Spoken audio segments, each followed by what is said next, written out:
I'm Lieutenant Williams, a police officer attached to the Juvenile Division. I'm on my way to Monroe Junior High School to talk to a group of young people. That looks innocent enough, doesn't it? Lots of young people hitchhike. Seems like a good way to get from one place to another. But sometimes there are dangers involved that never meet the eye. Let's take the case of Jimmy Barnes. Jimmy played baseball all afternoon, and he didn't feel like walking home, so he decided to thumb a ride.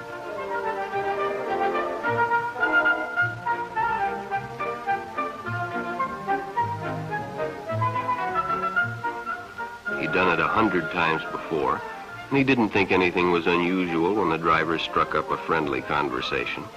In fact, he seemed like a real nice guy. He asked Jimmy if he played baseball in the park often. Jimmy told him they practiced 3 times a week and played a rival group on Friday afternoon. The stranger was a good listener, too, and it only seemed minutes before they pulled up in front of Jimmy's house.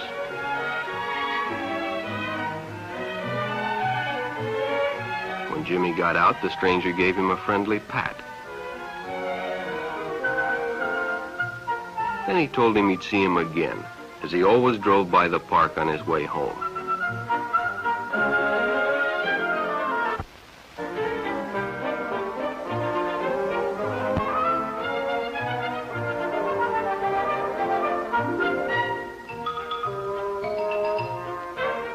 Sure enough, the following day, when finished playing ball, well, the man was there waiting.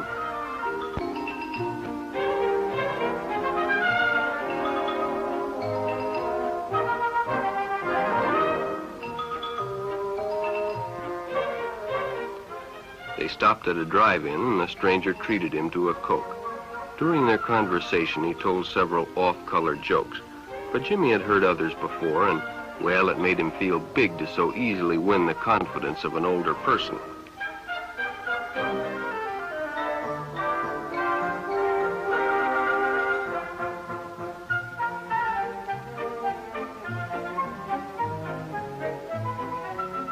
The following Saturday, they went fishing together. By now, they were using first names. Ralph said it was more friendly.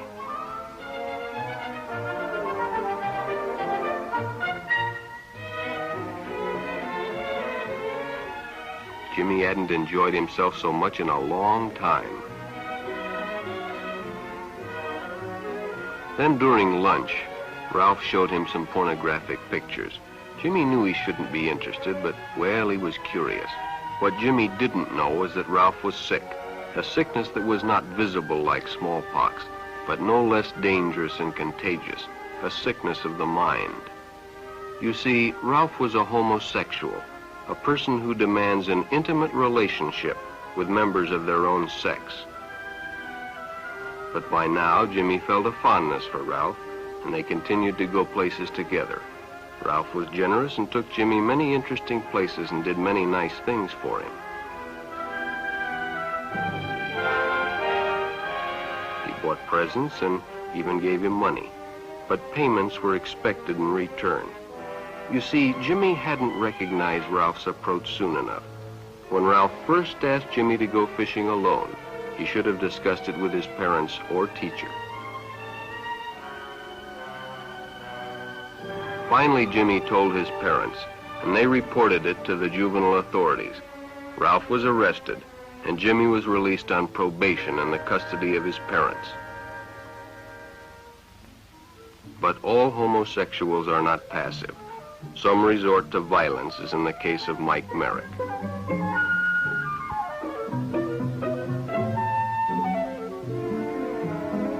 In the heat of competition, no one noticed the man who sat and watched. And when the game broke up and the others left, Mike decided to stay and practice a little longer.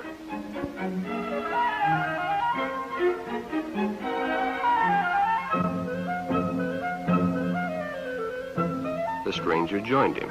He was friendly and, well, it was better than playing alone. But after a few shots, Mike realized he had already overstayed his time and suggested he better leave. The stranger told him if he'd like to stay longer, he'd be glad to drive him home when they finished. Sounded great to Mike. Chance to play longer and get a ride home, too.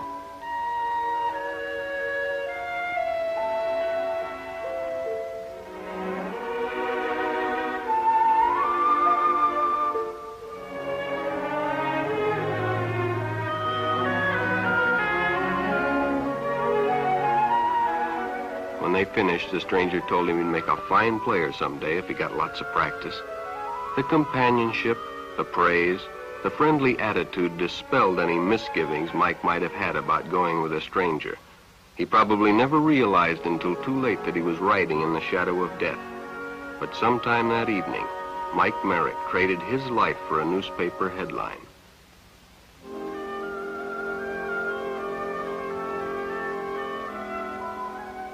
As Denny and Jerry got the papers ready for Jerry's afternoon delivery, they only casually noticed the two boys that raced by in the afternoon traffic, and they didn't pay much attention to the car that drew up shortly afterwards until the man called them over.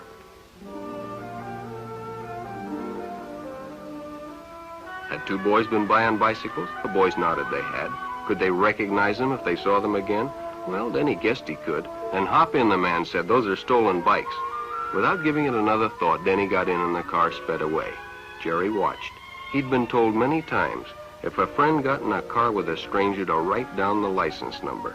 It didn't seem to apply, but, well, fortunately, he marked it down.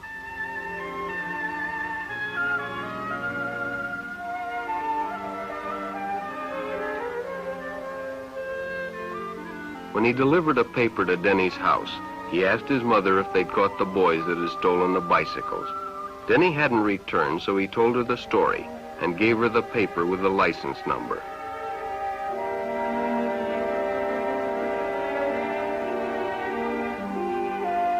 Being a careful parent, she decided to call the police.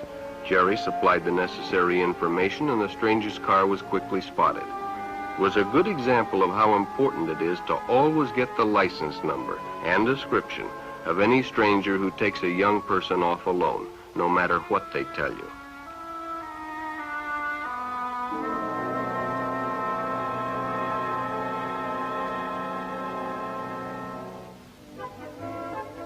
Public restrooms can often be a hangout for the homosexual. Bobby and his friends hadn't noticed the man who had been in the restroom when they changed, and as it was late, he suggested they take the shortcut under the pier, but the others preferred to take the more traveled way home.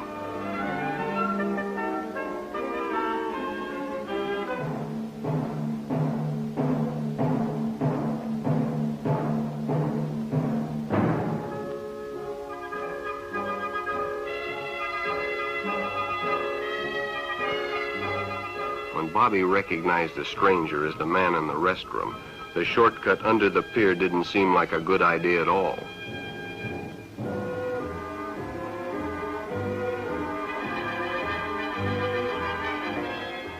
After all, it's more fun to stay with your friends anyway.